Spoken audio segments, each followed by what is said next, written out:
President William Ruto, and all protocols observed as established.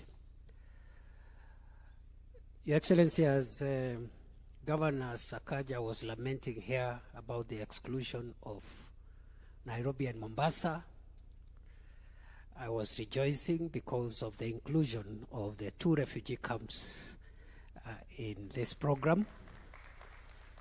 That is the camps in Dadaab and Kakuma, which were not part of the program phase 1 and which are now part of a program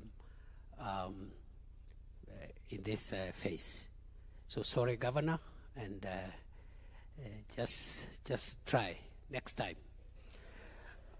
Your Excellency, sir, Kenya has been a host of many people from our region who have been affected by war and other causes of displacement in their home countries. These friends of ours from other countries have stayed with us for many years, over 3 decades, since the early 1990s. And therefore, Kenya remains as one of the most successful host countries in the world among the refugee communities. I want to thank the UNHCR and other partners and other countries of the world that have supported us even as we host these people for this long. It has been a difficult journey, and proudly for our country, I think we have done a good job, because it's not easy to host the size of the refugee community that we have, the load that we have. At the moment, 700,000 refugees are here in this country, in Dadaab and Kakuma.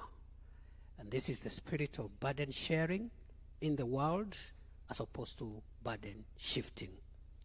Your Excellency, the situation in those camps has not been very good in terms of social amenities.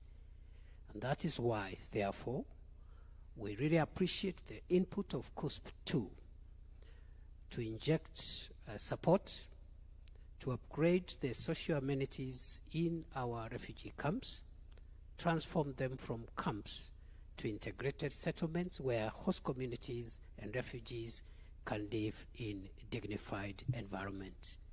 And so as we improve the amenities in the camps and turn them into settlements, we will also be taking care of the host communities there, so that we don't create disparities in terms of standards of living and conditions of living between the refugees and the surrounding host communities.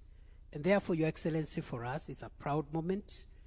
This shows, this will help us as a country to be able to comply with our obligations under the United Nations Convention on the Status of Refugees of 1951 and its protocol, as well as the OAU Convention on governing specific aspects of refugee problems in Africa, as well as our own Refugees Act of 2021, which now is operational. We just gazetted last month the refugees regulations to operationalize the Refugees Act, and that is what gives the legal framework for what we are doing here. So in a nutshell, Your Excellency, it's a proud moment for us, and we hope that the implementation of the Shirika plan, which will transform these camps into integrated settlements for refugees and host communities, will go a long way in giving dignity